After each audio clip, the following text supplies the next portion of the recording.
Hello guys, it's a hair tutorial video. So I have created a hairstyle for your next wedding function. So let's get started.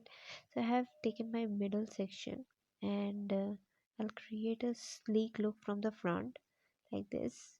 So you need to take a pin. I have taken a small pin and I'll pin it like this from the both side like this. And now in the back, I have created a messy bun.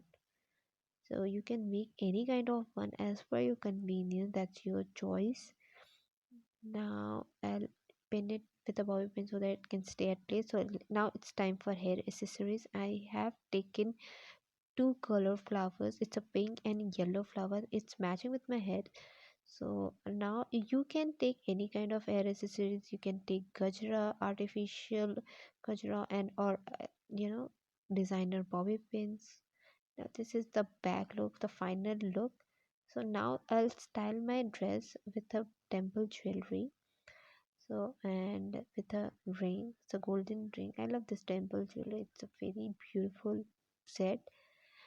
Now I'm done with the styling, hairstyle and styling both. So this is my final outfit.